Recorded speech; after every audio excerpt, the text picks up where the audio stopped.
Voici les acteurs qui étaient au cœur de la série Les Bobos Diouf qui nous ont quittés. Le cinéma africain a commencé à faire ses preuves il y a plusieurs années, laissant se succéder sur sa scène des acteurs talentueux dotés d'une facilité à transmettre des émotions et des réalités de leur vie quotidienne du Burkina à la Côte d'Ivoire, en passant par le Cameroun. On peut citer plusieurs séries télévisées qui ont animé les écrans et égayé des familles entières qui chaque soir prenaient un heureux plaisir à se mouvoir sur la scène dans cette vidéo. Je vais vous présenter les différents acteurs de la série Les Bobos Diouf qui malheureusement ne sont plus en l'an 2024. Mais avant, j'aimerais d'abord vous inviter à vous abonner et à cliquer sur la cloche de notification pour ne pas rater mes prochaines vidéos. Les Bobos Diouf est une série télévisée humoristique écrite et réalisée par Patrick Martinet, avec plus de 150 épisodes. Le Bobos Diouf a été produit de 2000 à 2015 diffusé par l'agence française de coopération média en abrégé CFI TV5 la RTBF, et plusieurs chaînes africaines. La série était l'une ou sinon la plus suivie en Afrique francophone.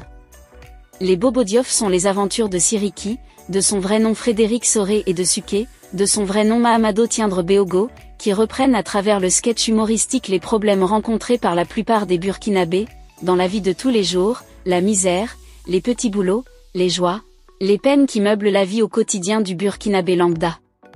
Ils sont traités de manière satirique et harante. Parmi les personnages récurrentes, on peut compter Fati, de son vrai nom Pauline Ouattara, Maï de son vrai nom Memuna Dembélé ou de son vrai nom Zainabou Ramba, Salif de son vrai nom Adama Changre Beogo, ou encore Tanti Awa de son vrai nom Martine Kam, pour ne citer que cela. Elle est considérée comme la série télévisée la plus regardée en Afrique francophone. Le premier acteur de cette série qui nous a quittés est Tonton Brahma. Rares sont les Africains qui n'ont pas connu le célèbre comédien burkinabé André Bokouma, affectueusement appelé Tonton Brahma, pour un rôle incarné dans la série burkinabé Les Bobos Diouf. Malheureusement l'acteur ne sera plus sur l'écran de télévision. Âgé de 65 ans, le comédien André Bokouma alias Tonton Brahma aurait d'après les médias burkinabés succombé suite à une courte maladie. Rendu célèbre par la série comique à succès Les Bobos Diouf, où il incarnait le rôle d'un père transige envers ses deux filles et son épouse. Il avait également joué dans de nombreux films burkinabés.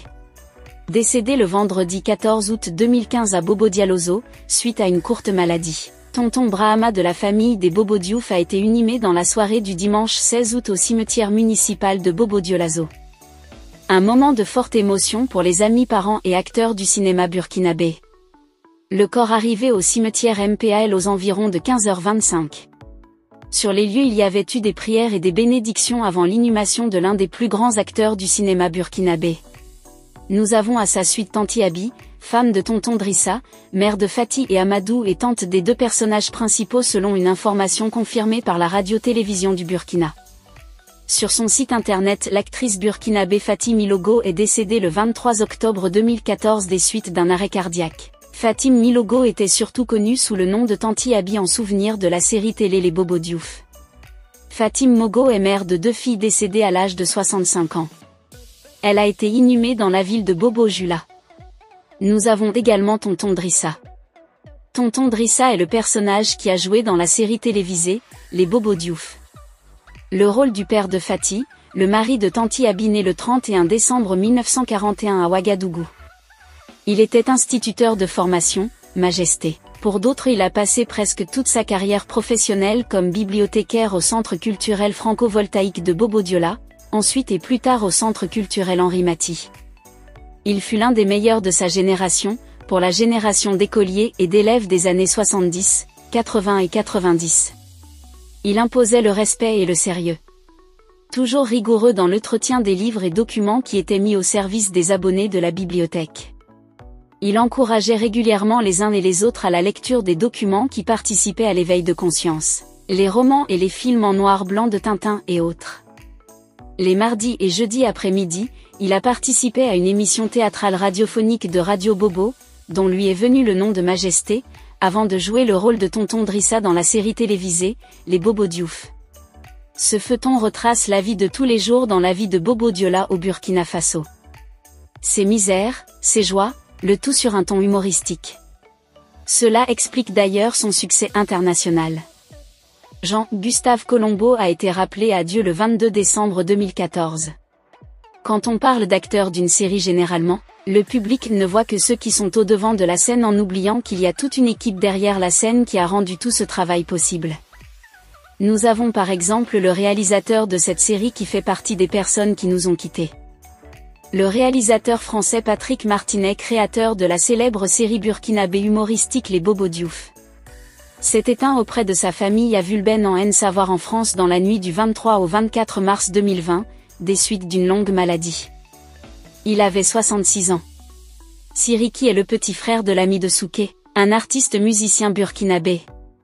Leur première rencontre de travail était dans le royaume d'Abou, et chaque fois que Siriki venait sur le plateau, il somnolait et Souké l'ennuyait à travers des taquineries. Ils réagissaient, et ils se disaient des choses qui faisaient tellement rire leur entourage. Le réalisateur s'est inspiré de ces différentes taquineries, et en 2004 Patrick Martinet avait expliqué les problèmes qui existaient déjà en raison de la fermeture de CFI TV, le principal client. Cela a fait qu'il y avait environ 50% en moins sur les droits de diffusion. Il fallait donc un effort pour trouver un système qui permettrait de redémarrer. Avant c'était des petites histoires, des faits divers de tous les jours, et un épisode correspondait à un des faits quotidiens, à une de ces petites histoires. Après, par contre, c'est devenu un feuilleton avec 2 fois 20 épisodes dans l'année. Cette série raconte la vie de tous les jours, dans une ville burkinabé Bobo Dioula. Ses misères, ses joies, le tout sur un ton humoristique. Le générique musical a été créé par le musicien suisse Gilbert Grosjean, qui a énormément contribué au succès de la série. Si ça vous a plu, cliquez sur j'aime et partagez. Mais n'oubliez pas de vous abonner et de cliquer sur la cloche de notification pour ne pas rater mes prochaines vidéos.